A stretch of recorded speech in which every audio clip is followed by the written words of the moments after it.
company, actually. We had about a $50,000 or $60,000 budget to have that building assessed. This particular company that's across Canada, Halifax, Austin, Halifax, Calgary, and Vancouver, came in with about I think all total about a $12,000 tender. But they have a very unique and copyrighted CAN program that they run through. They've got some interesting clients, BC Hydro, D&D, Saskatchewan Potash. Anyway, they gave us a very, very detailed report, but we've just received the second draft of it. In that particular case, because of the issues we've been having with the pool in terms of lost water, we do need to go, we will likely be recommending we do that assessment. It's a matter of timing. You know, these projects can slide. But the unique thing about that particular project is if you do the assessment on the pool, you have to drain the pool. And you have to be prepared to undertake the repair while the pool is drained. So that's why there's a significant number there. It may come in less, it may come in more, but we wanted to certainly give, again, council the idea of the scope of work that maybe have to be undertaken basically. Okay. Thank you. And just before we proceed, I've got a couple of different speakers just adding to the list. But just before we proceed, just for those who may be watching the video, just wanted to apologize. You're joining us in the middle of a special meeting of Committee of the Whole. We had a technical problem with our camera for the first 20 minutes. The minutes of this meeting will be available online, and of course that is the official record of the meeting as opposed to the video. But if you're curious, what was dealt with up until this point was the sending of a letter of support to the city of Shushan in China, and now we're having a discussion about the capital budget with Steve McGinnis. Thank you. And let's go on now to the Deputy Warden. On that same topic for the Basin View project, the study that has been done, when it comes out of draft form, will councillors be able to get a copy of it? Yes, and there will be a presentation by the consultant to council. Okay. And my other question is, I noticed on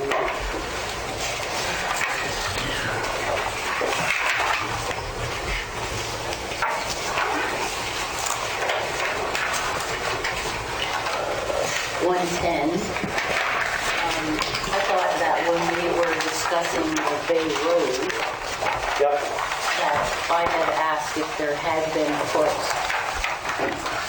money aside to do that road, but where it came in over tender or whatever it came in, that I guess I was under the assumption that the money was still in that slot, but I see a zero there. Well, it's probably going to move into, this is only this current year, it'll move into the next year. Yeah, because we couldn't fund it this year, so we moved it up, and actually that deferral of that particular project has opened up some other construction opportunities. We're looking at lining the sanitary sewer line and not replacing the water line, because now we have time to do that. We're kind of under the gun. When TIR was paving, we had to pay. So with that, we're going to assess that, and that'll come forward as a project for 2021. So that'll be a project that we won't be cost sharing with TIR? No, it's only for a portion of the road, and short answer is no. Councillor Morrison. Thank you. I'd like to return to page 115 and the swimming pool.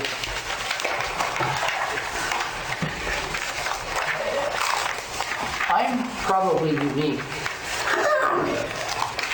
I have an automobile that has to go in for repairs and maintenance every once in a while. We have a swimming pool that needs to be repaired and maintained. And there are some citizens, and the warden and I have received a couple of emails. OCA staff have received a number of caustic, cutting, and ill-considered remarks. Almost to the point of saying, why are you shutting off the swimming pool? You don't have to shut off the swimming pool. And if you shut off the swimming pool, you're not doing your job.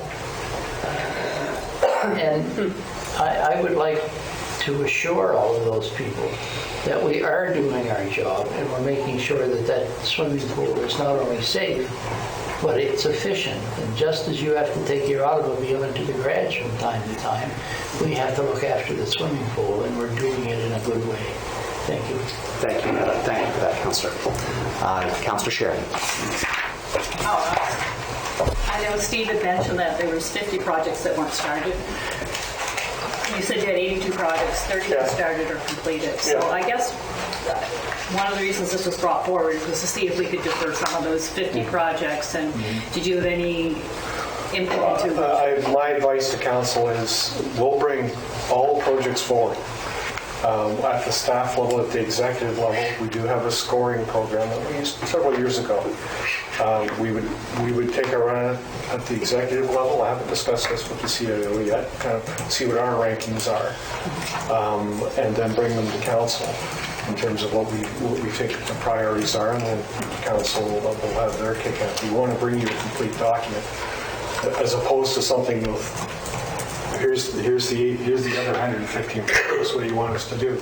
Right. We'll rank them out and then bring them all back to council. But the way I treat these 82 projects, if they haven't been started, I move them forward into the next year, and then we get into our 5-year plan again. And if they need to move, they'll move. What are considered health and safety, what are considered must go ahead or priority projects, and then likely some of those will slide. But my observation is, in terms of especially a lot of our building components, they've come of age, and a lot of our buildings are we need to move forward on. Understand. Thank you. Thanks very much. Councillor Gunn. Thank you. Back to the consultants with the basin view, and I want to just reiterate that. A couple of weeks ago, I had mentioned about this Amoresco group, and perhaps is that where these consultants are through that are looking? Because that Amoresco group, they look to pay for a lot of these projects in the savings from the building, and they actually finance it over time, don't they, their projects? I believe they finance it and they amortize it over time. That's an option. I haven't had an opportunity, Councillor, to really dig into that. Just in terms of, just so I get a perspective on this particular consultant. What they have is a CAN program that compares everything to the building code, and then they score it, essentially high, medium, or low. If it runs well, it's a high. If it runs low, it's a medium, and then they score it.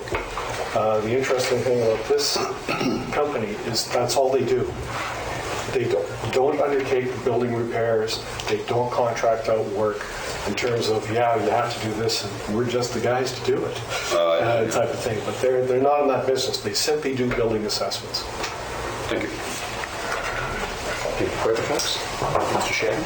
So on the first page, on page 109, under information and technology, number 1845, is that a portion of our new internet project for 60,000? No, this is something This is else? strictly internal in terms of hardware upgrades or workstation upgrades. Okay, thanks.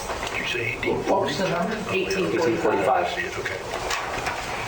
All right, well, Where? Oh, yes, okay. Councillor McNeil. Steve, as far as all our buildings need repair, you could be further ahead and do one new building. I will leave that with council. One of the programs we're going after is, council may recall, last month we talked about the MCAP program and some grant funding available for that. We put in a grant application for the maximum $50,000 to have this company that did Basin View, or a similar company, we just can't hand it to them, to undertake an assessment of all our buildings. And that'll probably lead to a discussion of looking forward over the next 20 to 25 years, where does the county want to be in terms of its building and its infrastructure. I think we need a little sooner than that, personally. No, I mean, just looking No, forward. I'm talking about this building, Bridgetown, Lawrencetown. all the old buildings. Have something under one roof, period. I agree. Thank you. Councillor Morrison. Thank you, and I certainly agree with Councillor McNeil. In 2012, some of us started talking about the possibility of a new county building.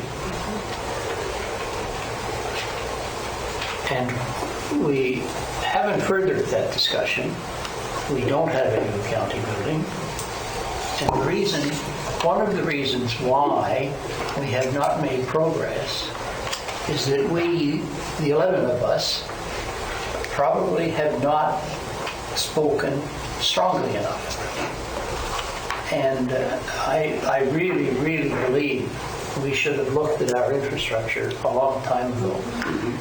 And I sincerely hope that you, my colleagues, will continue to comment on this and to continue to advocate upgrading of infrastructure. Thank you. Thank you, Councillor Morrison. Councillor Gunn. And thank you. And seeing as we did declare a climate emergency a while ago, and we did take on the fact that we were going to talk to locals and engage local citizens on how we might best try climate change. Well, it just seems to me that a new, modern, and efficient building would be a lot better than the 5 or 4 buildings we're running now that are all completely outdated. I mean, this is an ill-designed building in the 1970s. Whenever, you know. Councillor Henry. I love this discussion, but there's a whole new brand of thinking out there that before you design a building, you have to look at technology. And some people are saying you don't need much of a building anymore. Everyone is going to work from home, taking care of their family, and everything will be so electronic. And it's coming so quickly, as quick as climate change or anything else. All of a sudden, when you throw that in, you think, and I'm sure there's architects that are, if you do design a building, have that in mind, modular sorts of things, but it may be a time where, and I think that's sad in a sense, because I think part of working in a place like this is working in a family, so mixed feelings, but I think that's going to dictate the location, the size of buildings, what you don't keep. So that's all. Thank you. Councillor Gunn. Thank you. And getting back to that, I don't think that when it comes to a new building, that building technology is changing. As a builder of my life, I know that. But we've sort of reached that plateau where things are very efficient nowadays with the construction methods. But what we're not sure of, but we have the most wonderful resource at our fingertips, is how a building should be designed. I believe that when it comes to the design of a new building, we need to access all of those people that have worked in municipal government for these years, because we have wonderful building inspectors. These guys are, a lot of these people are in the place now where in a few more years they're going to be retiring and thinking of retiring. We should take advantage of their collective knowledge in how a municipal building should be planned out, because these are the people that know much better than what we might conceive. Thank you. That's all I'm going to say. Councillor McDonald. Wow, first up. Almost exactly 4 years ago, I started knocking on doors in District 2 to see what people wanted, to see if I would be a fit for them here. I got a lot of votes, a lot more than anybody else. The number one topic was internet. I see on page 109 at the bottom under Environmental Development Services, all the costs for our internet project. And of course, a building like Councillor Hemming describes is impossible without internet. I need to hear that it's going to happen. I need to hear that it's really going to happen and not just we're working on something. I need something to hit a poll. I need to hear something's going to happen. Can I hear that? Absolutely. So I would say that something is happening. An enormous amount of work is being done that is necessary in order to actually have the physical construction get underway. I like you, and I think probably like most officers, I'm certainly impatient to seeing the trucks actually doing the hookups, and I'm eager to hear that first person who's actually connected to the new municipal system. That's the one I want. And I certainly want. I think we're all united in that. But I also recognize there are complexities to how you get a project of this size completed, all the contractual work completed, all the leftover loose ends from what had been done previously, and how that would be incorporated if it's going to be incorporated into the new build. There's a lot of complexities to that. I would never accuse staff of idleness on this. I know that people are working very, very hard. I don't believe I did that. No. I wasn't suggesting that you did, but I share your impatience to see the trucks in the road. I have great confidence that an awful lot of work is being done. It's not vaporware; it's happening, and we will have that. We will have our internet system. That's something I've heard before. Can I have something more specific, like maybe 2020? You mean Start looking at Yeah. Can somebody be hooked up? Oh yes, absolutely. When? That's a question I get every day. Do you want Today, yesterday, day Do you want a before. ballpark date, John? I've got no idea. No, I will not ballpark a date. I will not do that. And if council wants to know why I can't ballpark a date, I'd be happy to let you know with camera. No, we don't need that. Maybe Mr. Gunn doesn't need to know, but Mr. McDonald does. Would you like to make a motion going camera? I can wait until a more appropriate moment or whatever, but yeah, I would like to talk about it. I mentioned that the other day, right? Sure. Absolutely. All right. Well, let's continue with Steve's presentation, and then Perfect. once that's done. Thanks. Thank you. It's just, I don't see. Councillor DeBlanc. Okay, sorry. Go ahead. No, you. No, Well, I'm going to wrap up. There's one more question. I'm just looking on page 109, and we have 1858 and 1859 in blue section, and we have the last two there is demolition of the old fire hall, which is a subject for discussion, and the elementary school, which is the secure windows. What do you mean by securing windows? We'll start with that one. That seems to be the easiest of the two. Just make it a little more difficult to access the building through the windows. So people are going in, is what you're saying? No, I think they've broken a couple of windows. I'm not aware of anybody getting into that building and entering it. Is there anything in that building? Oh yeah, they've left us lots of goodies. Chairs and tables and books and all kinds of stuff. So It's not an empty building. So it's time to put things up for sale and Yeah, get rid of it. council direction was to get it listed on MLS. That would be a good thing. Okay, that would be fair.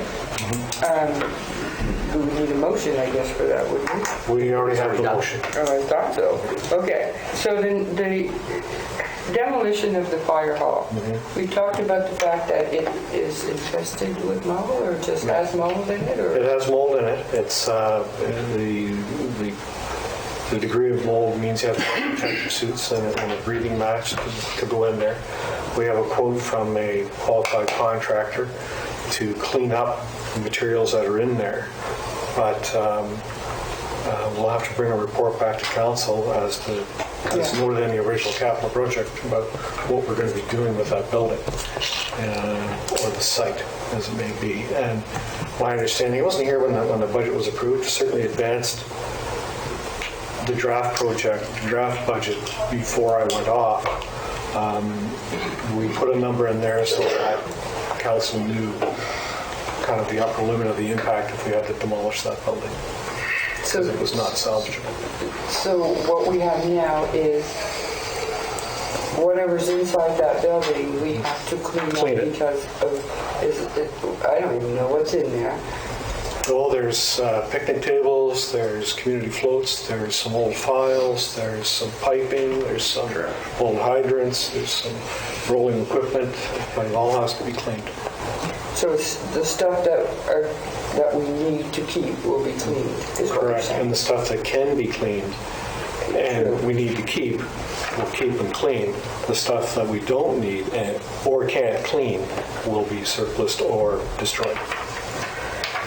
don't know if you can't clean it, you should do surplus with it. But No, we have to still, whatever it is, because of the regulations, we have to declare it surplus. so can we, so this is my last question, can we sell that building as is, or give it away, or say somebody would take? It never Like, I sold. mean, acquiring we were a talking liability. about, what? Yeah, I but they think were, anyone who were to purchase it at this point would be acquiring a very large liability with very little cash value, because so much has to be done to remediate the building to make it even safe to be in at all. But that's just speculation on my part. so the building is that bad? I would think part of the agreement would be that we have to clean it first before, make sure there's no. So it wouldn't be, Same as when you check your septic tank or. so it wouldn't be of any purpose for the remo, or, I mean, they were talking about having a place to put a transit bus in the evenings or stuff like that. It wouldn't be of any purpose for that whatsoever. Too low. The King's Transit and myself went down and had a look at the building. We've got other options. To make that building work for King's Transit, we would have had to take out the doors and put in wider doors. And, yeah. And we Search and Rescue had a look at the building about 18 months ago, 2 years ago.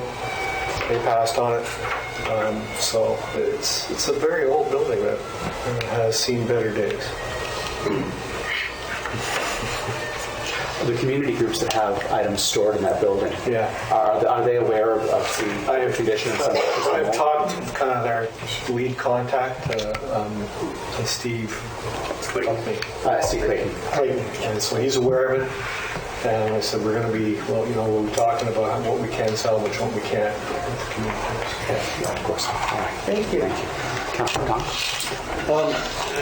Steve, I talked to you briefly, and all of us, about Margaretville Water, right? And it says land acquisition not started. Is anything? Did you manage to get a call in? Well, I called the landowner. Yeah. And he knows we're working on it. Excellent. I got to get some bids from them appraisers. Yeah, but you made that contact? I made that contact. Thank you very much. We've got Deputy Warden, then Councilor McNeil. Deputy Warden. Okay, and I mean, I have said this at every capital meeting, that I look at all of our projects, and I mean, there's no offense to staff or anything, because to me, it's very overwhelming that we have all these capital projects. And every year I wonder how you guys are gonna get them all done. And it's no criticism to any staff. None taken, Councilor. And I've always said every year at capital budget that I feel that we should be prioritizing up to 10 projects. At least they're done, they're off of this page. And if funding comes along that can work on a project that isn't within the 10, that we could put that in and take something out. So at least at the end of the year, we can say we have those 10 projects done. Thank you, Deputy Warden. Now, just to be clear, because Steve did touch on this, I think, earlier in his presentation, there is, you go through quite an elaborate process of assigning priority based on urgency, safety, and various other things. So there is a whole prioritizing process that's done in your department. Is that correct? That's correct, and believe me, we're pushed and pulled by many, many influences, including new projects on when some of the unique things is most of our infrastructure is sometimes buried on another agency's road or whatever. So there's a lot of push and pull, or we need approvals or whatever. So my experience on major projects, not a door replacement, but a major water and sewer or something like that, it's a 3-year program to get the budget approved, get your design done, get all your approvals in place, get the construction done in year 2, and then carry over and wrap up in year 3. So that's kind of a standard procedure in any kind of project. And I would like to have discussions with the CAO and finance about how we can move and create that kind of 3-year window for a project. That's approved, it stays approved until it's complete. I've worked with that in other circumstances. It's difficult financially to do that, but I think it's something that's worthwhile having those discussions. To give you an example of some of the things that may not even have been in the plan, but then arise, on Hillside Drive, we weren't even the applicant. And that was then brought to the county when Annapolis Royal decided not to be the applicant, and we became the applicant. That project was not on our books. And it was immediately put on, and it was voluminous in all the arrangements with each homeowner, and that was not something that was planned. And we're dealing with, I'll call them sometimes jack-in-the-boxes that pop up and take a bit of time, and they relate to capital projects as well. So I think it's very well point made by Deputy Roberts, the planning piece. We don't always have an answer for that on the others, but we sort of take the same approach as you're suggesting. And if you'd like to be involved more, I think we might be able to do that. You always have to be aware that we will be tendering projects, and there's certain things that you have to keep confidential until it's ready to go. And at a later date, it can be known. But during those negotiation phases, and you have agreements that you can't disclose information until a certain time or until a certain milestone is reached, we're bound by it. Okay? The only thing I would add to that is because the department does have its own internal process for how it determines and how it prioritizes. I can see why the clarity of like a round number like 10. Let's pick 10 projects, get them done, and then move on to the next. But I think probably the department has a better and clearer understanding of its capacity and how many balls can be in the air. And so I would sort of almost rather use their system and have council perhaps more involved in the process of how that's sorted. But I would want to make sure we stayed with their system because it works for them for a reason, I think. Thank you. Councillor McNeil. Two things. Your system, Steve, is there any reason we couldn't see that, whether it be in camera or whatever? Well, no, it's a system that was developed actually through the federal government when the gas tax program came into play about 7 or 8 years ago. The county used it up until about 3 years ago, and then the program just exploded. So we did have those rated, and there's sustainability, community input, health and safety, all that kind of stuff, and we scored them. It was ICIP. Yeah, no, I understand that, but I guess the warden was saying the safety issues and all that stuff. I mean, that stuff would be nice to know. Because obviously those are issues that have to be done. Yeah. Because you've got occupational health and safety coming down on your neck. And that was our intent. We just didn't have time to get it done, but that will be the program when we bring it forward. Yeah, but all I'm saying is maybe we could have a look at that in camera. The other aspect is that all the provinces were supposed to lay out a process. This goes back to 2010, I believe they started. They gave a deadline of December 31st, 2012 for provinces to determine how they would prioritize their projects as it relates to the Build Canada Fund and those funds that were produced at that time. Nova Scotia, I think in a lot of cases, chose this ISP process. Other provinces actually had to determine the life cycle age of their infrastructure, and they brought engineers in to value all the life, and they made decisions on what's the oldest asset that would need to be replaced. So everybody took a different approach. All that information went to the federal government, gave them more data, more understanding.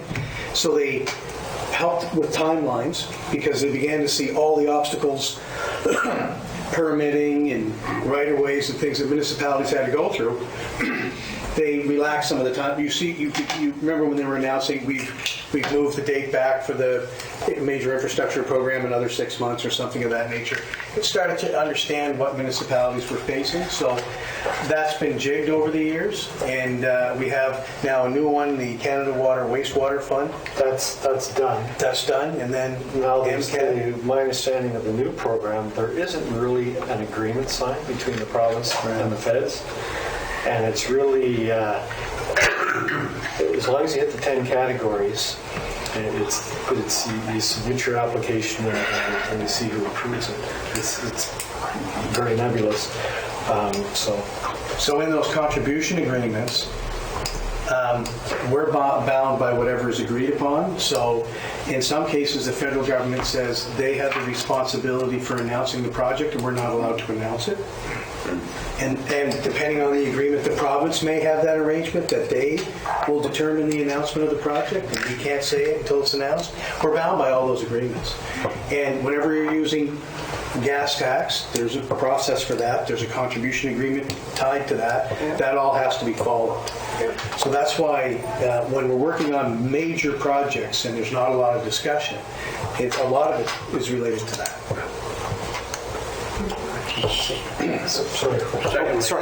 My second thing was demolition of the fire hall, 150, isn't that light? Pardon me? That demolition of the fire hall, 150, isn't that a light figure? I thought I heard 200,000 minimum. Yeah, we haven't discovered a whole lot of asbestos there, so that's why it was lowered. Where we looked at the school, there's asbestos there, it has to be treated a certain way. So it could be light. Yeah. Until we tender it out, if we go that direction, Yeah. then we'll get the number. Okay.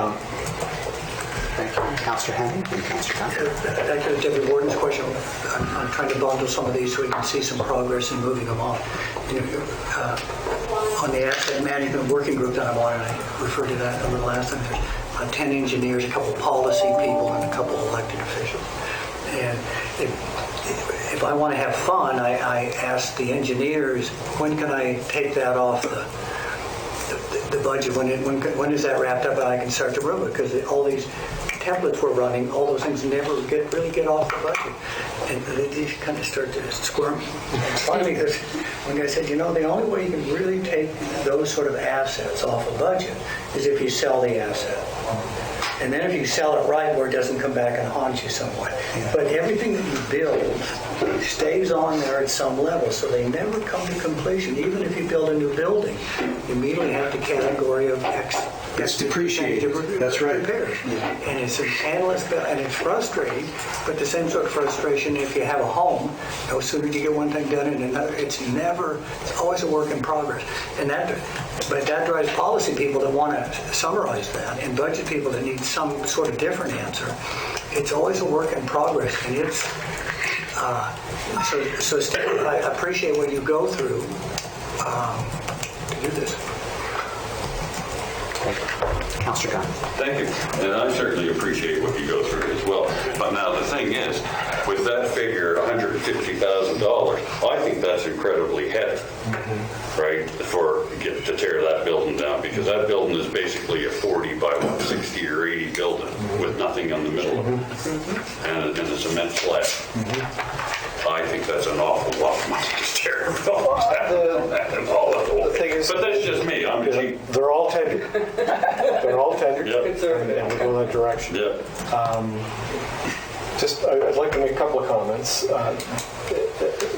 reflecting Councillor Hemmings and Deputy Warden's in referring back to the basin view. Whatever we choose to invest, that is not the end of the investment.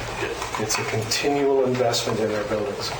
And I think that's where this county and every other jurisdiction has fallen behind.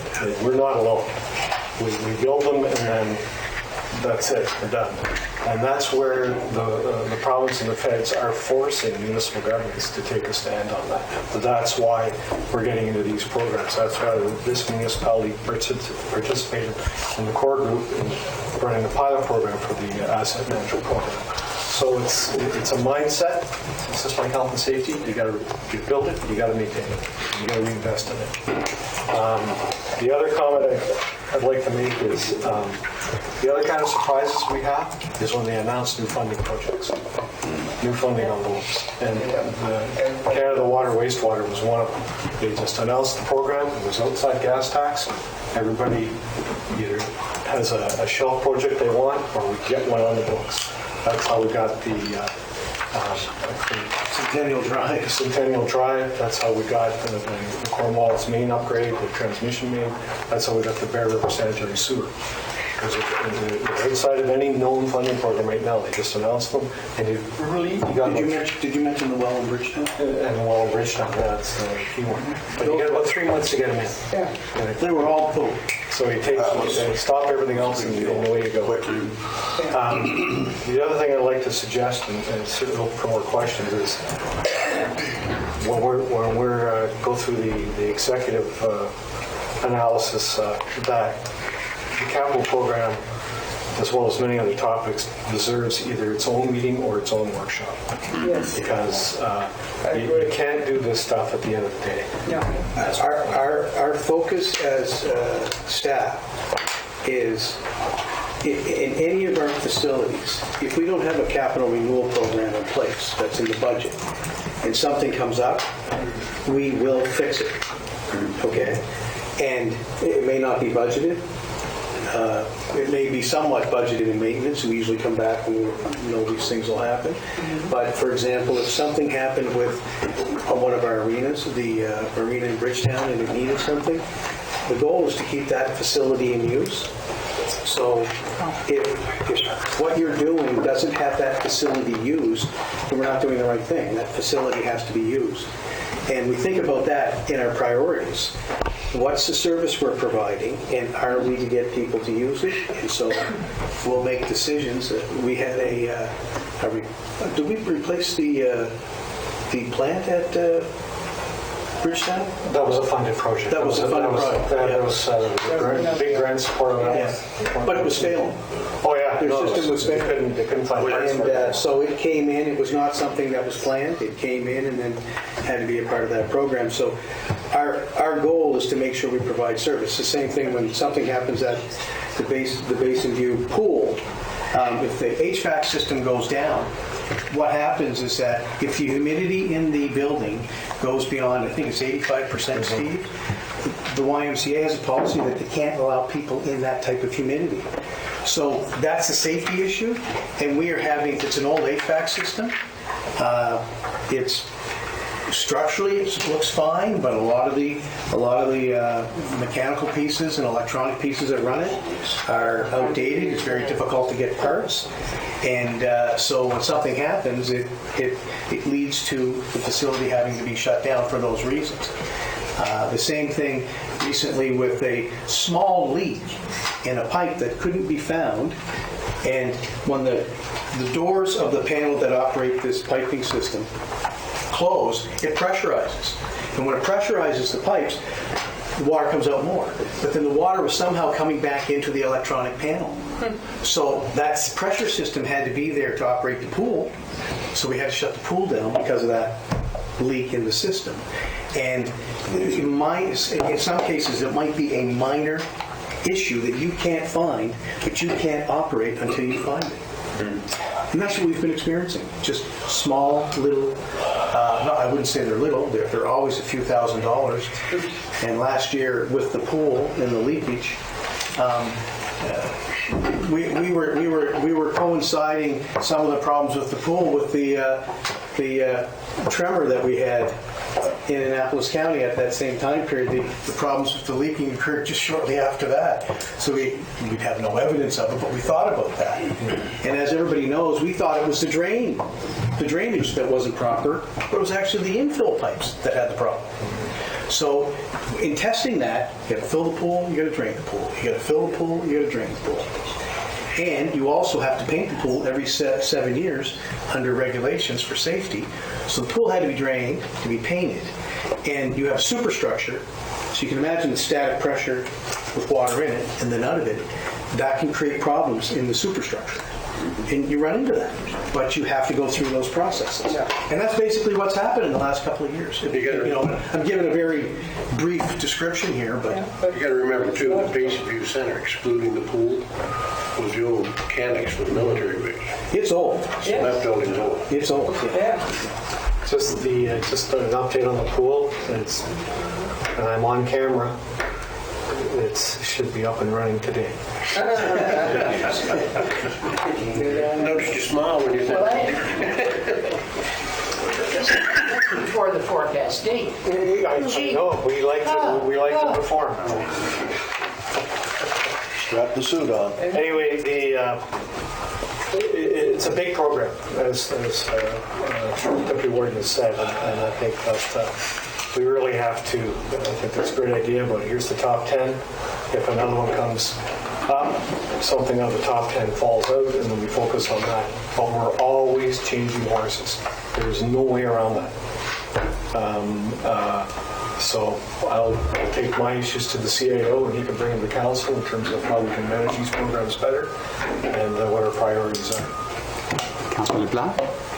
And I'm going to switch gear, and I think it's a great plan. I mean, we are always dealt with money being given for the grant, so you have to do, and then issues of safety, so you have to do, and it is what it is. Mm-hmm. You have to go priority, especially when it comes to safety.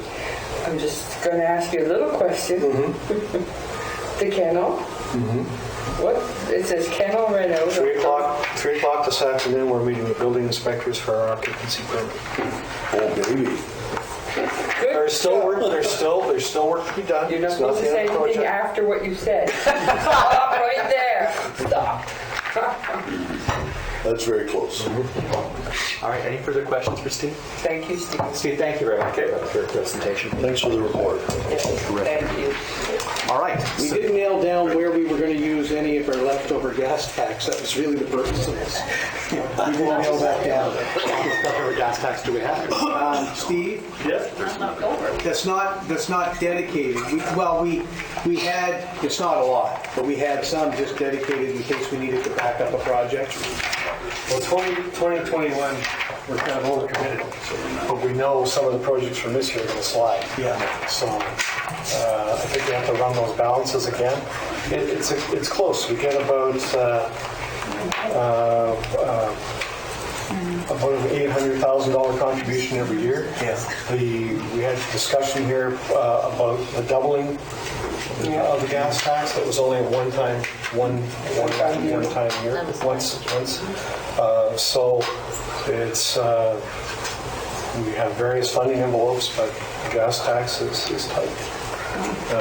We've made the commitment on the Highway 8, and that was the latest one. They're looking, the TIR has told me they're looking at paving the 201 now in terms of, we have communities out there in terms of Hillside and Hughley. We have a lot of walkers out there. I used to live there. So that'll probably be coming back to council in terms of, do we want to help out on that one too? So that was all part of the original plan anyway, to put that water in, was put the sidewalk in. Not the original, but it became part of the plan. Yeah, but Yeah, we're doing it. with the provincial money that. Yeah. But when you put the sidewalks in as opposed to a paved shoulder, you got to put in storm drains, and that bumps up. Oh, yeah, no, And just a final note to that, of course, FCM is still working very hard to negotiate an arrangement with the government to have the doubling of the gas tax made into a permanent thing, failing which the discussion moves to securing alternate sources of capital revenue for municipalities. Because one way or another, the federal government is aware that municipalities, which own about 60% of the nation's infrastructure, but receives just disproportionately small part of the tax pie, that if something isn't done to adjust how infrastructure funding flows out from the federal government, that so many municipalities start to slide behind. So that's top of mind for FCM, and it's the most important work of negotiation that we're doing right now. Thank you. Next up, Albert, to discuss minimum planning requirements. No, other things were deferred. He wasn't here, Oh yes, so he knows. oh yes, The last. the other department reports have been deferred to our next committee of the whole because of the weather. We don't want to keep people here too long if we can avoid it. We do go in camera. Yes, so we will go in camera. If Councillor McDonald would like to make a motion to do so, we can go in camera afterwards. I'm sure it'll be brief. Go ahead. Is it voted on? I got a stick here, It's loaded. Yeah, I might have, that's what I think I'm a hazard, I might have to. Steve? Please wait. Who should wait? It's on the stick that's in that. Okay. Is that you? Well, yeah. There we go. we're already up there, done, so we'll just, that one.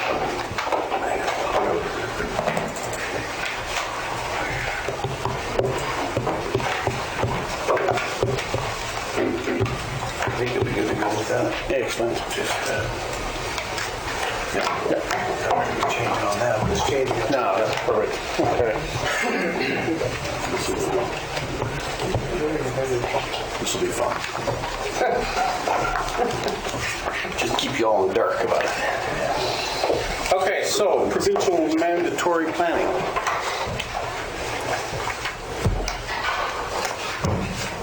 Long and short of it is, the province has proclaimed amendments to the Municipal Government Act, and they've adopted regulations that say all municipalities now must follow the minimum mandatory planning requirements set out in Bill 58. What that essentially is, as I said, it talks about county, for us, county-wide planning. There must be a full municipal, county-wide municipal plan and land use bylaw. That means that the land use plan or the municipal plan that we have that regulates wind turbines only is not enough. It does not meet the minimum. And as I said, the topic of the presentation is minimum and mandatory, and it does not meet. Coincidentally, in the local paper this week, Kings County has been working for a number of years on their 2050 plan. It's just in the local paper this week that the province has reviewed it, and in terms of minimum mandatory, it does not meet. They want amendments because they did not feel that they did a good enough job with the agricultural sections nor the watershed protection sections, and they have to be reviewing it. This is serious stuff. Just before you proceed, so just for my own clarity, the requirement, I didn't think it specified that it has to be one municipal plan. That is, that all municipal land has to meet the standard. But you could have multiple plans for different areas. It's in the presentation. Yeah, I got it. All that stuff covered. Councillor Fallon? The province wants us to go through with this planning and what have you. The province should be paying for it.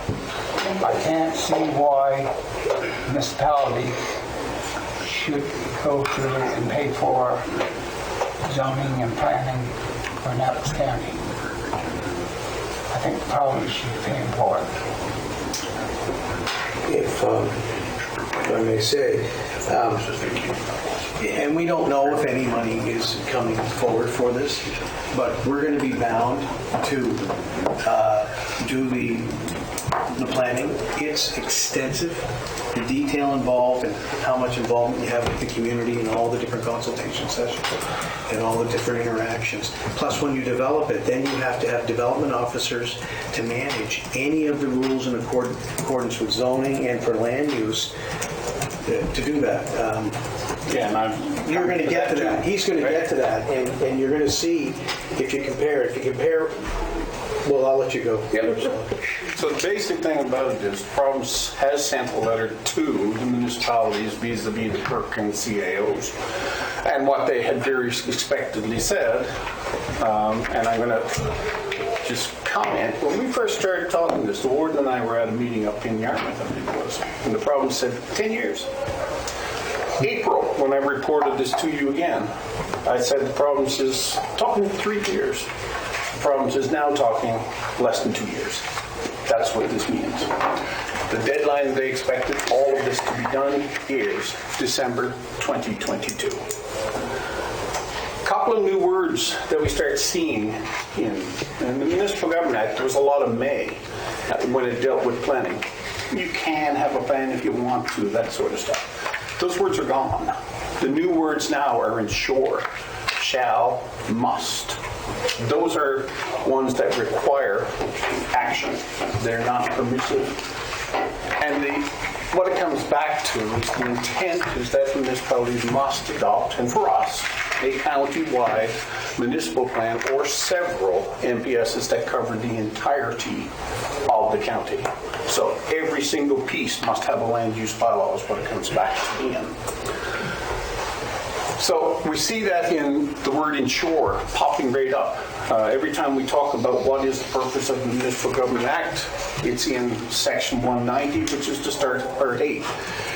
And it says the purpose of the MGA Part 8 is to ensure, that's not may anymore, that every municipality adopts one or more municipal planning strategies to cover and to fulfill those minimum planning requirements. We see shall popping up, and an example of shall. So before they said ensure, now they come back in 212 subsection 1, a council shall adopt one or more municipal planning strategies. Then they use the word must in another section, and that must is all land within the municipality must be. I think the picture is pretty clear here. Ensure, shall, and must is all over this place. It must be. And the last one is that the MPS must fulfill any additional requirements prescribed in the regulations.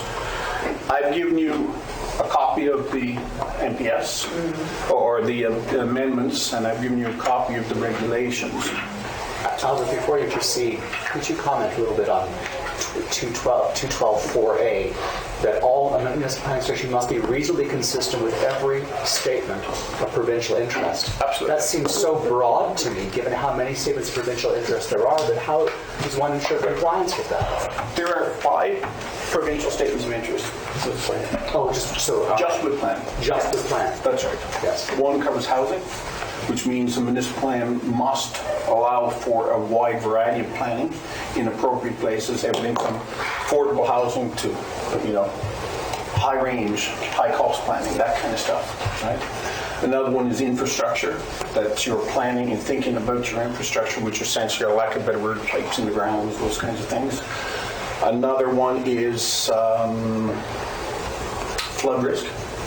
That's going to be a biggie. And what it means is any areas that are not just designated, but if there's areas in the municipality which we know are subject to flooding, they must be identified, and you must have appropriate protections in your municipal plan and land use bylaw. And effectively what they're saying is to prevent people building in floodplain and stuff like that. All included in this. This is, what it's saying is your plan must, at a minimum, meet that. Plus, the other one is agricultural land. East End, we do some agricultural land planning. Kings County does some agricultural land planning, and as I said, they turfed it back. And we said, you didn't do enough agricultural planning. We'd always said, well, there's places like Brickland still have planning. Well, they're going to be agricultural zones now. That's what it means. How they're preserved, how they're protected, has to be part of the municipal plan. You put it in perspective, what has the province been doing over the last couple of while talking about the preservation of agricultural land? They put it back to municipalities. Through your zoning bylaws, you must protect. That's what that essentially means. So, Councillor Fowler, then Councillor Lippner. Planning advisory committees, will there be planning advisory committees throughout the county? I think that's one of the options we're going to get to, and we're going to talk about options and models for that, right? And that's a good question, because that's the exact same questions that were happening Thursday in the Municipality District of Lunenburg. What way are they going to get at this? Councillor Lippner. Thank you. You're talking about agriculture, and they passed it down to us. So is there a minimum of how much agriculture must be preserved? Do they have like a percentage has to be preserved, or is there anything more specific, or do we decide that ourselves? Right. Yes, we specifically say.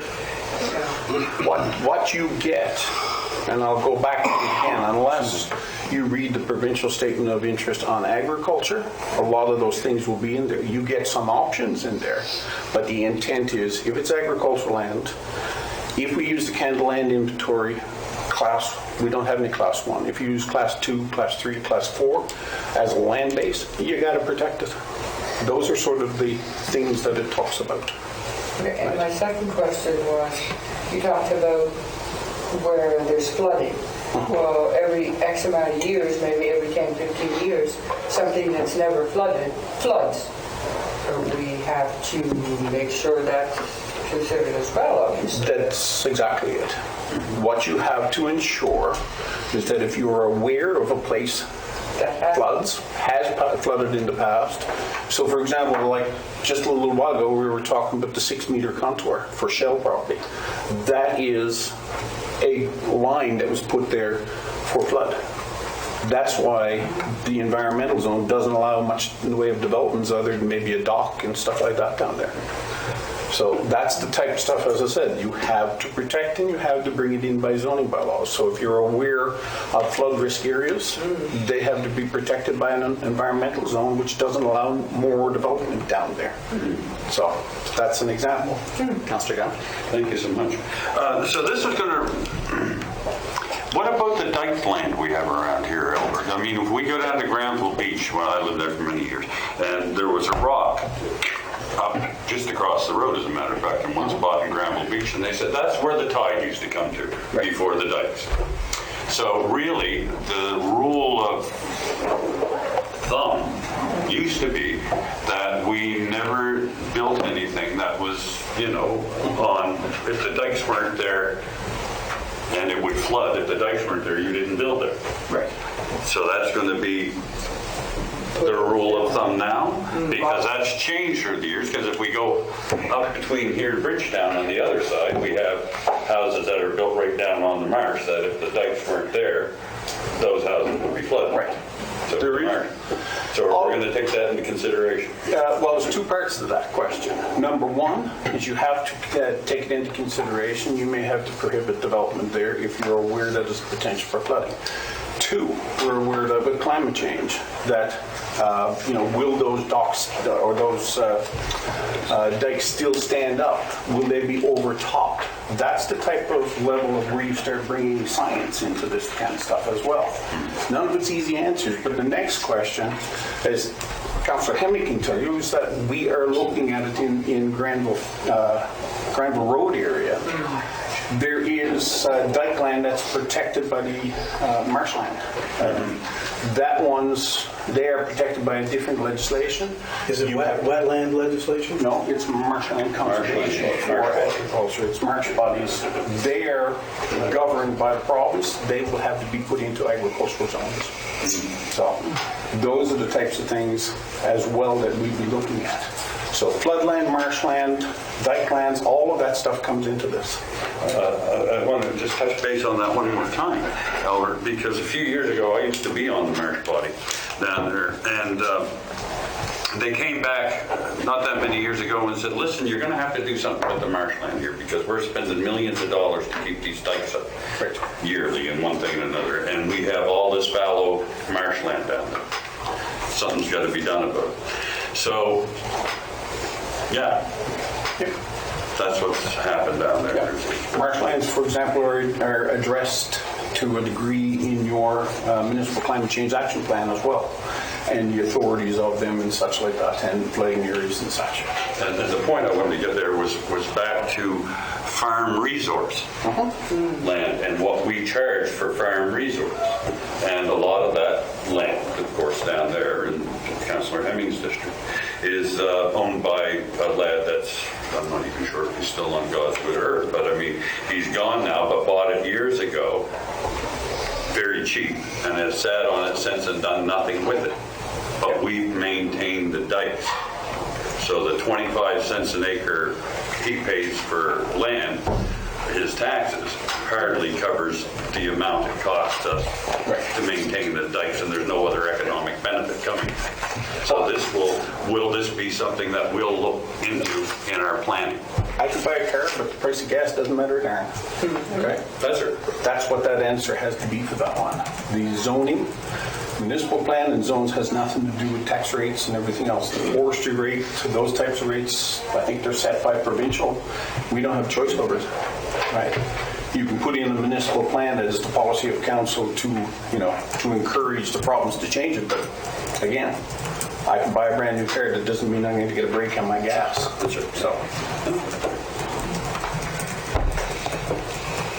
So when we talk about what these new sections that pop up all the time, and what it says where an MPS does not fulfill the minimum requirements, Kings County. The minister may request council to amend it, which is what he's doing with Kings County right now.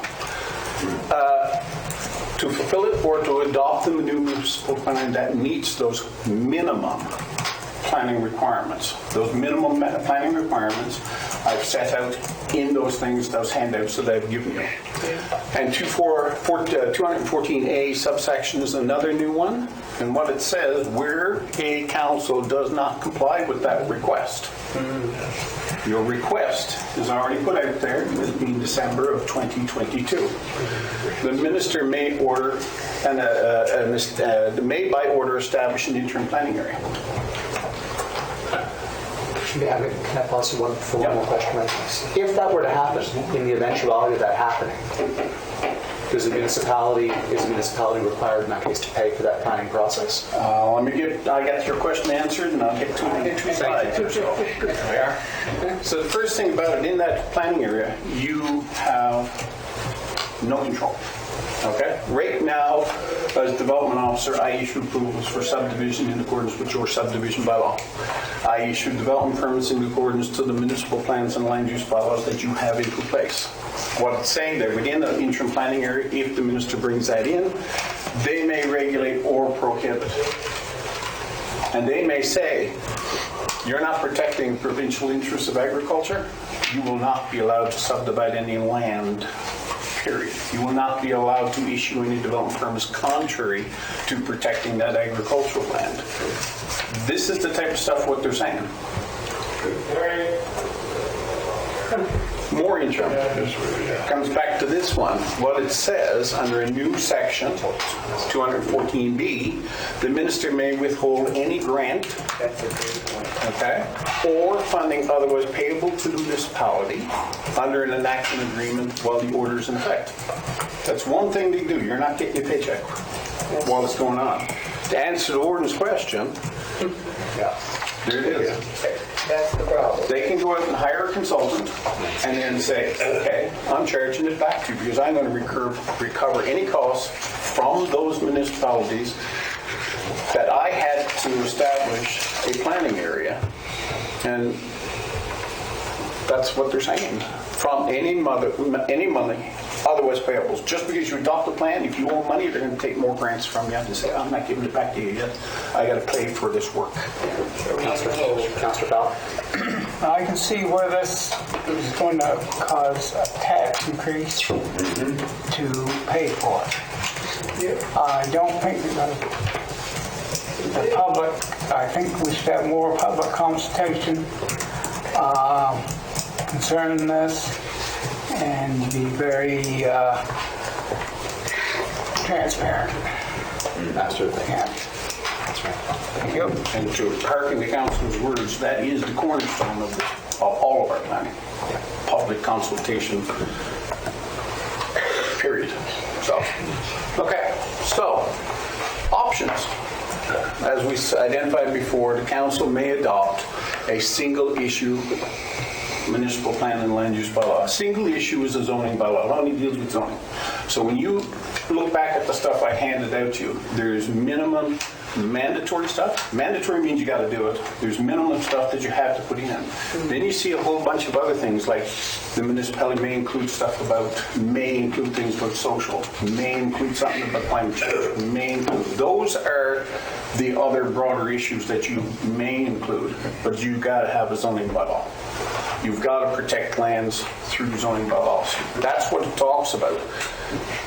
Then, what it talks about as an option, you don't have to have a countywide, you can have many separate municipal plans and land use bylaws. We use area plans, and there's an example of some of ours. I want you to just take a note of those dates, because the next slide is going to be very important in the way I read that legislation. So, they're all getting old, okay?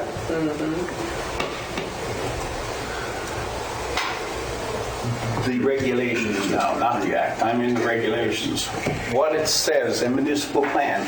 So, put a number on Bridgetown plan, 1999, I think it was. Must be reviewed no later than 10 years after the date was adopted. It was adopted in 99.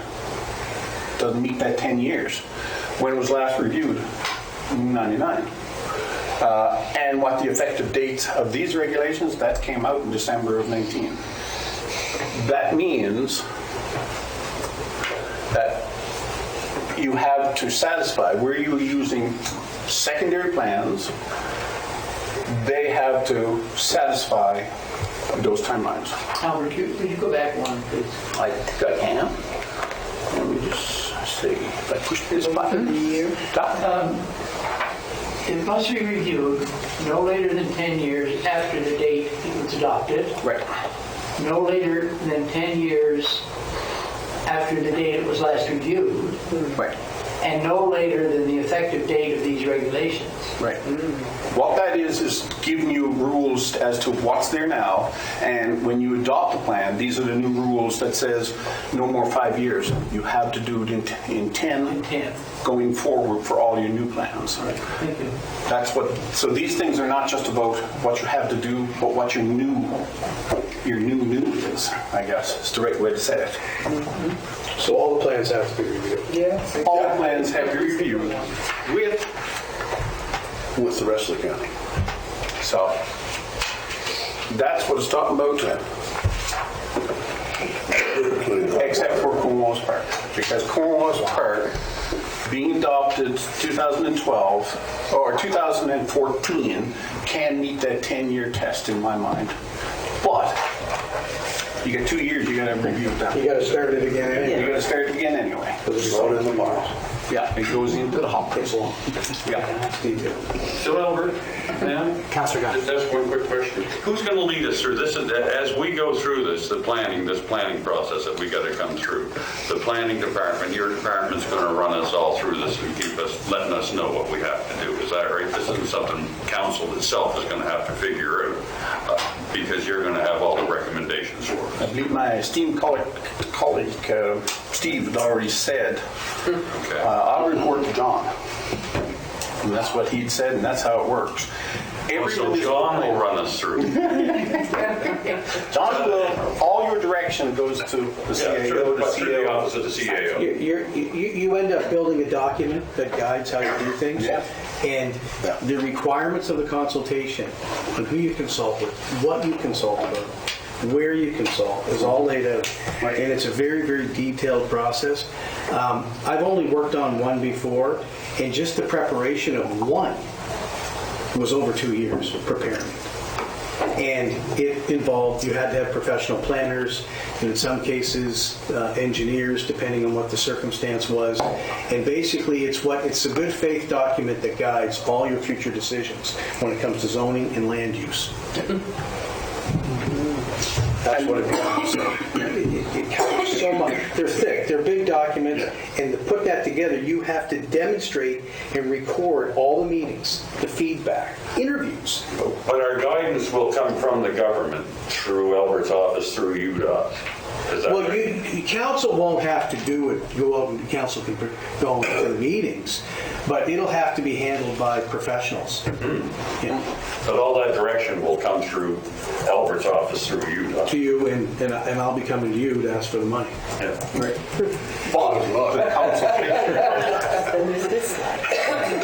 But the consultation process does require, at a minimum, and this answers a question another councillor asked about PAC, all matters, according to municipal government, all planning matters have to go through your planning advisory committee, unless you have an area advisory committee. Therefore, the decisions that keep coming up is, are you going to keep your area plans? Are you going to just have a countywide plan that only the PAC deals with? You are a PAC. You will be at those meetings. You will, depending on how we go about it, if we hold public meetings in each district, the councillor for that district must be at those public meetings and they must be carrying this message forward. you know, and not to belabor the point, but the simple message is we have to do it. Right? We have to do it. Then we can talk about some options, but we have to meet those minimum things set out in the Act and the regulations. So, in terms of that, we're all in the same boat, and we're all in that boat together. That's what it means. Okay? Thank you. My job essentially is to guide council through. Your job is to make decisions. Right? That's the simplest way I can put it that way. You know. It was answered. So as we go, there's a lot of choices the council will have to be making about the actual path that we follow through this. Absolutely. Because whether we put in place a single plan that takes the place of everything else, or put in place multiple plans and then renew the area plans that we have currently, there's cost implications to all of that because of the structures that you have to move through in order to have those decisions made.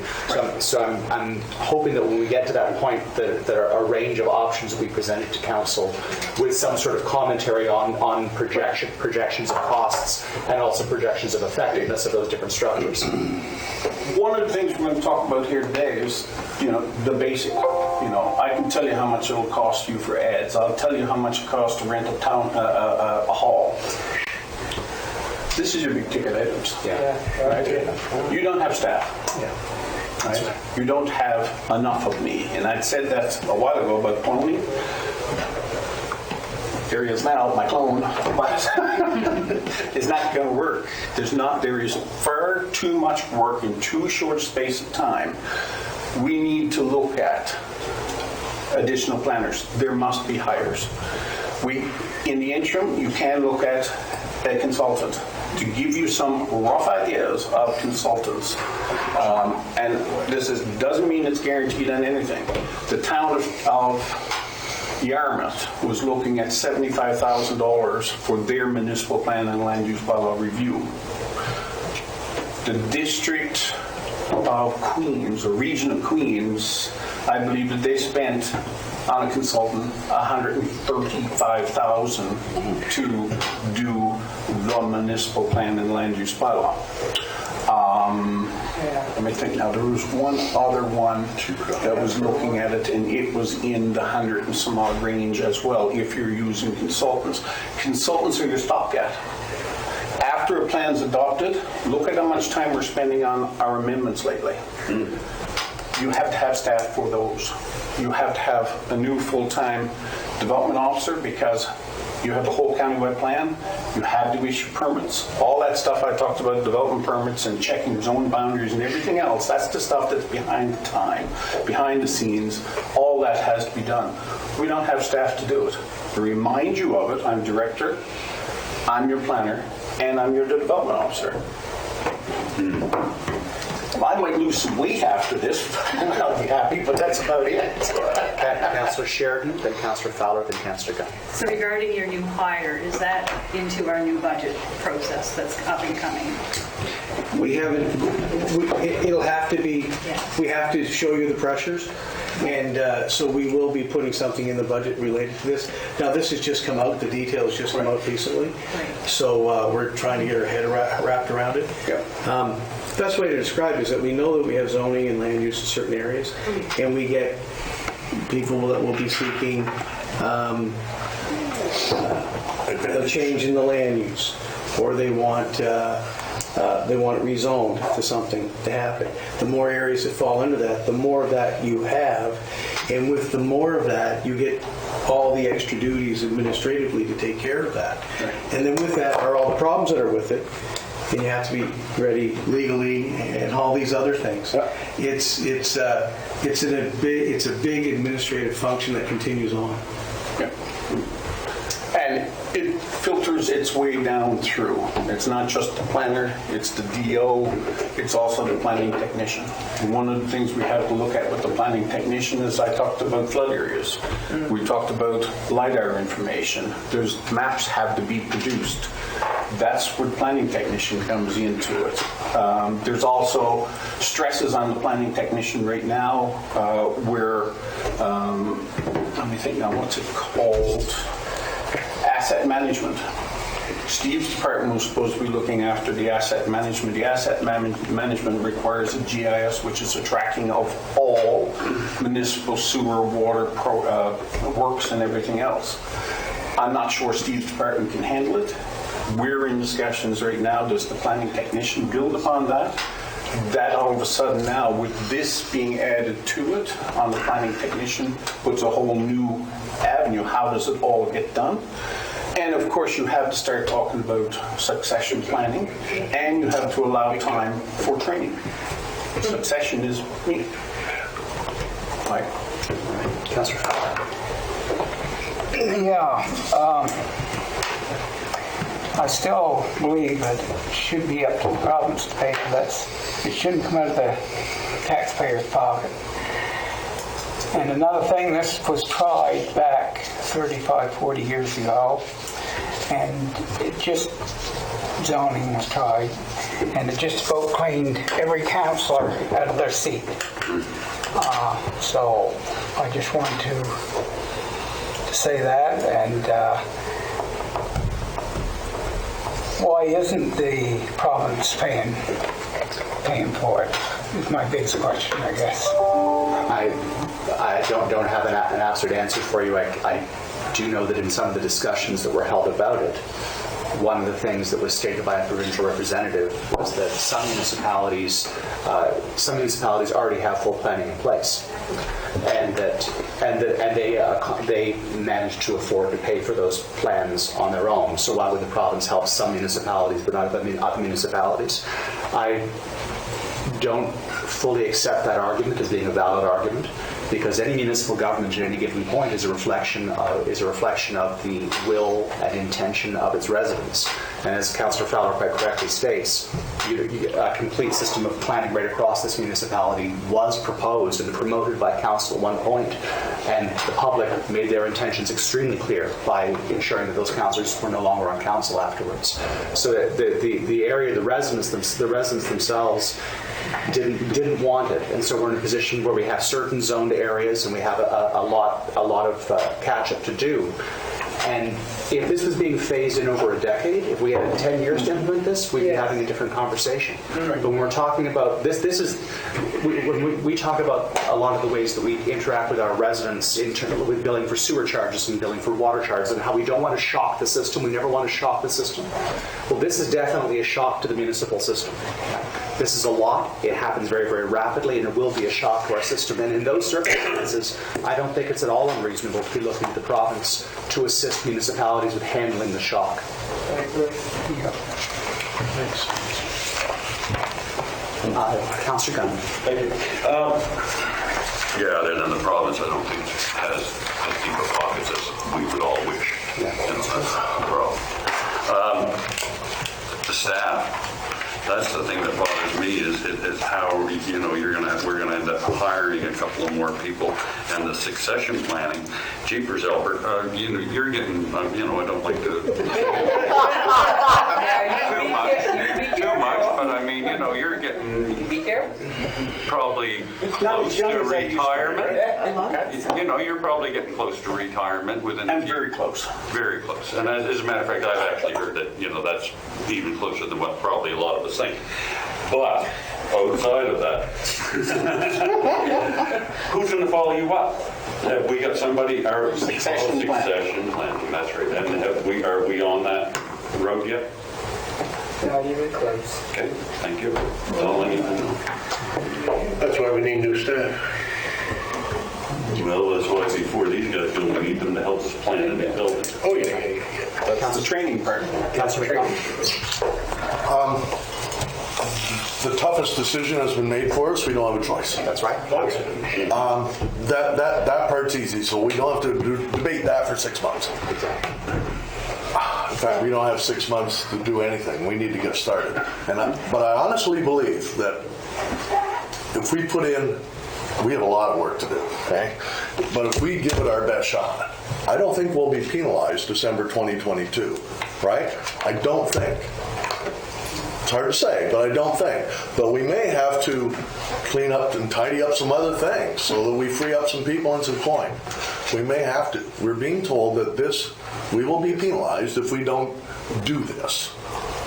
So I'm putting my hand up. I'm ready to go to work tomorrow. You're absolutely right, Councilor McDonough. There isn't a choice on this. There is no choice. We're looking at the task and we're simply going to figure out how to accommodate it in a way that's effective, that does what the province is hoping this will do, that will work for our residents and be truly reflective of their intentions for their communities, but also that isn't unduly burdensome to the municipality to carry as a new set of tasks. So, but you're right. We have to get right on it. We've got our marching orders. Now we figure out strategy and logistics. Yeah, very little time. And I think if you have some workshops coming up, I think this is where we start, in some sort of a workshop format. This one answer some of those questions. Right. Councillor Henry?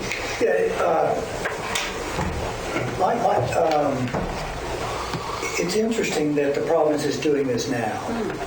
And I think one of the reasons that they're doing it now is people's attitude on zoning planning is much different than the time that you talked about when people got thrown out of office. The mood and the sentiment has changed dramatically. So I think that the province is measuring that new look, especially in terms of climate change and other sorts of issues. In terms of cost savings and asset management and cooperative natural capital climate solutions, all those things are now much more urgent than they were 20 years ago, 30 years ago. And because I know in my area there are some people who are adamantly opposed to planning for any reason. And they were the first ones to come out and want to get involved in this because they can see how it benefits them now. The key to staying local and staying rural is planning. Absolutely. There's just no way around that. So if that's the intention of the county, and that's part of our mission statement, this rural historical character, if you're going to maintain that, this is where you have to go. Now, what I've been happy for given us 5, 6, 7 years, we took 2 years on just the wind turbines. I mean, I thought it would never, just the complication of just creating 1 or 2 or 3 wind zones. The wind zone, very simply, was if there's high wind there, we want to be able to capture that to do wind turbines. I thought, when I was on the planning advisory committee, I think, this would be a piece of cake. It was not, because all the one thing rose all those issues. And so this is going to be a long, complicated process. I think it's doable because I think the attitudes are different now than they used to be, and I think that's going to make it easier in some ways. But boy, it's going to be it's going to be a real interesting process, and I'm challenged, I think, happily so, to see if it's possible to do it in 2 years, to do it in 2 years.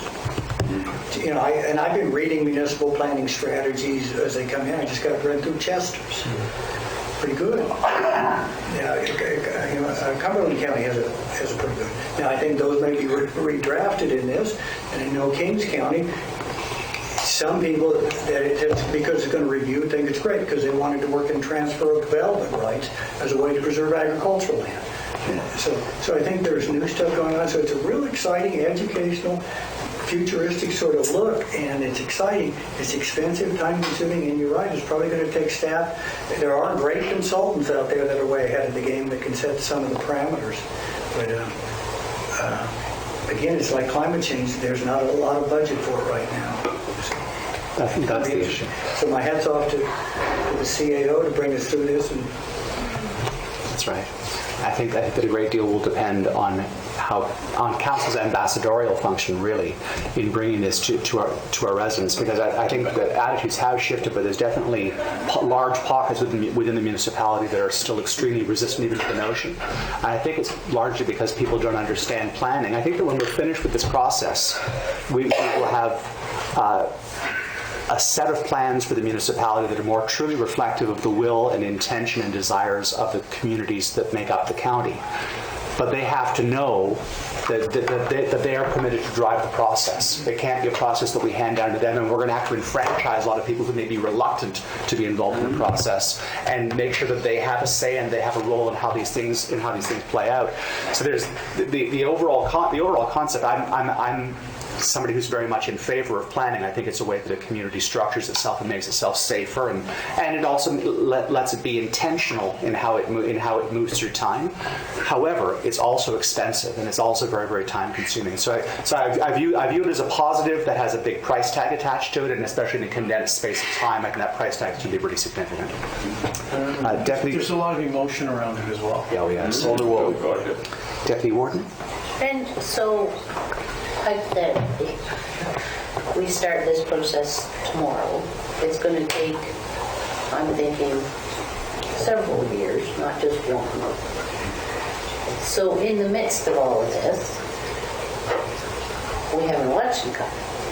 So as we go through this, I mean, does the council of the day make the decisions that have to be made at that time, so as it goes through, possibly to a whole new council or more council than we're sitting here? Like, my concern is how is that going to affect this whole thing? Because, I mean, we could consider something, but if we don't make a motion or have it ironclad, then you could get almost to the end of this and a new council come in and say, oh, no, we don't want that. So, I mean, that is a concern to me. It is an awful lot. Yeah, those legislative requirements and where you need to be in order to prevent them bringing in consultants to finish up. Keep in mind, you're meeting with your community. They're taking a look at where they are and where they think their community will be. And they're going to be thinking about, future development. How are we going to make sure that we don't put people in danger by having them in a flood area? How are we going to make sure that whatever we develop and build may entertain small housing development? How does that fit in? And each pockets of these will have to be zoned, land use, and that all has to get discussed. So you can imagine the trade-offs from these meetings, but it's the discussion that comes out. At the end of the day, the adoption of it means that it has to be as thorough and as complete as possible, and it'll lay out recommendations based on logic and sound feedback from the citizens. That's why they say it's good faith. If it's not in that strategy and you do something later with zoning, the courts will take it out because the citizens didn't put that in there. That's why it's there. That's the good faith piece. This is the community communicating back to the council and basically saying, we know we have to have all this. Where does it go? And how does this use get developed? And they'll unpack every little aspect for every area. And it's detailed. So 2 years, we need to start now. That's how urgent this is. I look at that, and that's a tremendous amount of work. Oh, no, I'm not saying that we don't need to start now. No, I know. But you're saying from a budget perspective, and also from the changeover of council. And I think that just to pick up what John was saying, because you were about consistency. If you've got one council now and then a different composition of council, how do you have that? I think the consistency will come from the fact that this process has to be driven by public input. It's not going to be driven by council's decisions. Council has to serve. We've got to collect and collate. We have to try to guide a process, and the next council will have that same responsibility. But I don't imagine there'll be a dramatic shift in public opinion in different communities that'll change and shift when individual councils are changed. So as long as this is a public-driven process that's really driven by those communities themselves, I think the consistency will work itself out. We just have to be very aware of what our role is and what the role of the public is as we move it forward. Because I wouldn't want to get to a point where it's passed and we have a new council that says, oh no, we were involved in this, we want our own input. You know what I mean? Right. Yeah, the perpetuity of the council continues on, even on those initiatives. They have to move them forward, so to speak. As long as it's all in good faith. If it's something that shouldn't be moving forward, then that should be identified. But it would take quite a bit to stop that. Councillor Sheridan? So Albert, so I can get an idea of how big this plan is going to be. Down in the East End, we have zoning, correct? You have in the East End planning area, yes. So approximately how much of the East End is already planned and zoned? Maybe I can represent it this way. This is the county. This is how much you got planned and zoned. Okay, but it's mostly in the East End. No, it's as I said in the list there. Cornwall, Right. So in saying that, part two of the question, so do you have to go back? Because that's places that have already been zoned and look at it over? Yes. Yes. So basically, you've got to clean the paint. What it says, if council decides that they want a county-wide plan, then council can repeal those plans and start brand new. Council, if they don't like the area plans, they have to amend those area plans and still work on what's left over of the county as a new plan. So I'm understanding a little bit better now. So if we're just saying anything that's in place in the East End, we could just amend. You could. As opposed to using. You will find this process a very, it's not going to be easy at times, but you will learn a lot. You really will learn a lot about how it gets balanced and how it doesn't get balanced, and why not. And it's a live animal. But to think we can do it. Thank you. Councillor Henry? One last thing, in theory, Just a moment, folks. Thank you. in Councillor Henry. theory, and I think it's clear, there's a lot of evidence that in the practice of this, that if we do this, and do it right, it will save money as a municipality. Because planning is partly driven by the efficiencies and economy of scale within a small place. So it's a possibility, even though there's an expense now, that if it's done properly, it will drive development where it's most affordable, and most reasonable, and most acceptable in terms of what schools are, road systems are. But it will, if you look at what the county was 50 years ago and where it is now, not a lot of big changes. But where it is now and where it is going to be 10 years from now, there's some thing that you may not even recognize the place, the way we need to live, what we need to regulate and plan for. It is a whole different view, and it's going to happen so quickly. So I just encourage us to stay with this and see if we can do the thinking and the salesmanship, whatever it takes to have. But at the end of the day, in theory, how can you live better on the land than what you're doing now? Because a lot of the stressors we have in terms of economy, small mills going broke, because we weren't zoned about what can be cut and how it can be cut, and there would have been simple mechanisms to do that, to include forestry in agriculture. Simple amendment that would allow bylaws to look at that. But we missed that opportunity a long time ago, and so we paid a price for that environmentally. So, but those things, if they're addressed properly, in theory, and I think in practice, there's a lot of good examples, it's a more harmonious, holistic way to live with your neighbor. That's the theory. Look at the Victoria Beach circumstance. And those are, some of those things are the reason why there needs to be codes and setbacks and distances respected and honored in a development plan and whatnot. And so there is a lot to it, but there's a lot of good can come out of it. Not everybody will be happy. No. And for certain reasons, they want to be able to make the decisions on their property as they see fit. And but as society's changing, it's going to be a little bit more detailed than that. Councillor McDonald? From what I read on one of Albert's slides, absolutely every corner of the county needs to be thrown into this pot. Some may require more work than others, like the East End, right? Maybe a little less work, but nonetheless, it's got to be gone over and subject to community meetings. That's the way I picture it. For D.W. Roberts, Deputy Warden, I'm sorry, D.W. is not disrespectful. The new councilors, whoever they may or may not be, maybe it's always us, always is a long word. Yeah, let's not go there. But new councillors are already here. And they will be involved in the process if they care to be, right? They're already here. Or they have to reside 6 months in advance. So once May rolls around, they're here.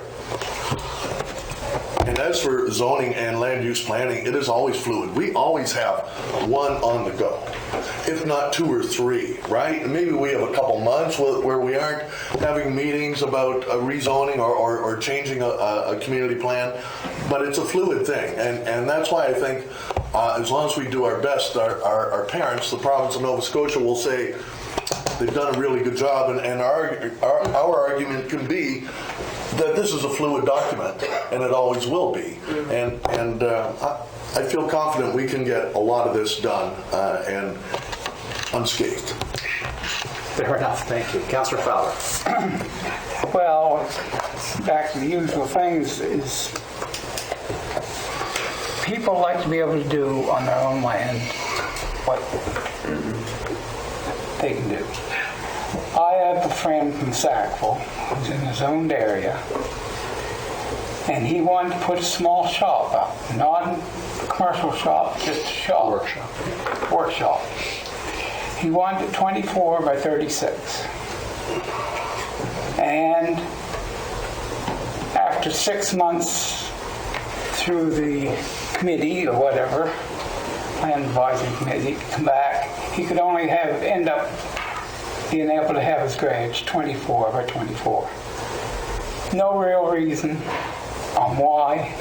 It was just that's what the committee, and there's another thing that I have a problem with, is a small committee shouldn't be able to say what you can do on your own land unless it's bothering other people. And anyway, I just wanted to state that having a planning advisory committee is taking away your rights as a landowner, and that's it, I guess. I think that it certainly could have the potential to do that, which is why I think that it's really incumbent on us as a council to be as vigilant as we can over the process of what we put in place to make sure that what we do truly is reflective of the existing character and the intention of the communities that we have. So the sort of circumstance you described certainly happen, but they often happen when somebody's in an area that's already zoned and then wants to do something that hasn't been anticipated. The first job that we would be engaged in the course of this planning process, I would imagine, is having residents get together at meetings and you describe what's currently there. Right? You've got a mix of businesses and agriculture and residential, because you can't restrict something that's already in existence. You can't say in the area that has mixed commercial and residential, you can't say now every business has to close or we're going to kick them all out. So what you want to have is ideally plans that are reflective of the current character of where you are, but also with some indication of the intention of where that community would like to go. But it has to be driven by the residents. It can't be something that's imposed by a community. There's always some perception that's what it is that takes place. Councillor Pratt. I'm just wondering, Albert, in some hope of streamlining things a bit, the areas that currently have things in place, is there any way possible that they could be examined maybe on an individual basis, even if it's just a very quick, define quick, some inspection saying, well, okay, in this area, I'm thinking of East End, Bridgetown, the other ones that were mentioned, Cornwallis. Upper Foods, like Katie Lawrencetown. Yeah, and just say, okay, these have a couple of examples that we think need to be really looked at, updated, possibly changed, rather than trying to reinvent the wheel in those areas, like going through everything. Just to give a list of, okay, you're all right on 40% or 50%, hopefully 70, 80% of what you already have. Is that something that would be looked at or even considered?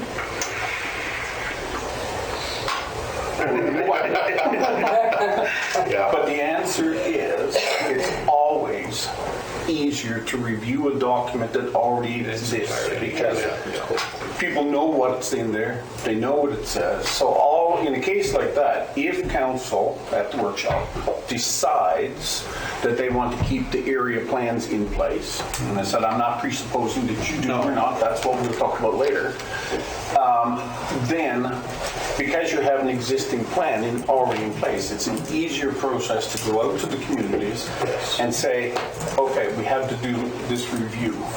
And we always ask, what kind of presentations you would like to make to the committee.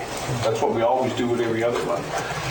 Reviewing a plan is usually always easier than developing a plan. That's the simple fact of life. Second thing about it is that the only thing we have to do with those plans then, on top of consulting with the community and seeing if there's changes that are palatable and stuff like that, is to ensure that they meet the new regulations. So that's my answer, that yes, they are quicker, they are faster. Your biggest amount of effort will be put into all those areas that don't have any land use plan. But I don't want to try to sway council by any stretch of imagination at what you guys want to do. I'm just saying in terms of time, I can do it faster that way. Councillor Gia? I think bottom line, that needs to be stated everywhere we go. This is a provincial mandate. We have no choice. We have to do it. Period. We need your help, but we have to do it. Yeah, that's right. Simple. Call your local MLA. Here's the same number. That's what I plan to blame it all on the provincial government. If your taxes go up because of this planning, you can blame it on the provincial government. And they're forcing us to do it, and that's what I completely plan to say this year. Especially when you're such a short time. Let us know when you're going to say that. I think you just did. We ain't planning to tell anybody that it's from our kids. That's just... Yeah, that's right. It's never on our plate. All right. That's basically the summation. All right. Any further questions, Rob? Thank you. When's the workshop? Thank you very much for that. And I know we need to have a workshop, and 4 o'clock. You're ready for it, are you? All right. So would you like us to schedule this now? I think he wants to. He said it 3 times. Do you remember that part of Succession? I'm at your beck and call. It's not my way. All right. Okay. So I'll go back, sit down, and I will open up my calendar and Wait for the the CEO tells me. Okay. So if we're to have our first workshop on planning and new planning standards, let's. So today's the 13th. How soon can we do this, Albert? Or how much? Or how much time do you need in order to be prepared for us? March 5th? Yeah. Let me put it this way. It cannot be February 24th. And why is that, Albert? We won't ask him. Well, there's a lot of dates in February can't be held. That's what I do. You can move that. We'd scare him away. March 12th? I don't know. Yeah. How about March 12th or 13th? How do those look for people? Sure. Thursday, Friday. The Thursday or the Friday? See if the 12th is good for everybody, and if that is, we'll go with that. And if not- No, it doesn't, I won't be here. Oh, we're okay. All right. No, I'll be in Alberta. So, you're coming on the missing Thursday council following next committee of the whole. Oh, sorry about that. Oh, yes, of course. All right. And when do you return from Alberta? I'm there for about 6 days. Okay, so I the leave on the 12th. When's council? committee of the whole is the 10th. Council's the 17th. I'll be missing council, so I don't get back until the day after council. 19th to the 20th. Okay, so Deputy Oh, this is March. I'll be there. Deputy Warden. Well, we had previously agreed that we set Tuesdays aside that we didn't have council. The last Tuesday That's of true. the month. The last Tuesday of the month. That's right. Well, for March, that would be the last Tuesday would be the 31st. That's a long way away. Is that too far off, Albert? Is that? December 2022. How about the 24th of That'd March? be How about 2 the years, 24th 10 of months March? away from the due date. Remember, he just told you he's not going to be here. We haven't accepted that. Yeah, how about the 24th of March, folks? March 24th? March 24th? Is that good for everyone? Let's set it then. Should we start it at 9 o'clock? I've got a feeling this will be a dense agenda. Yeah, we drove down today, we can make it through anything. There you are. Can't if we have to, I guess. Yeah, my place, yeah, no problem.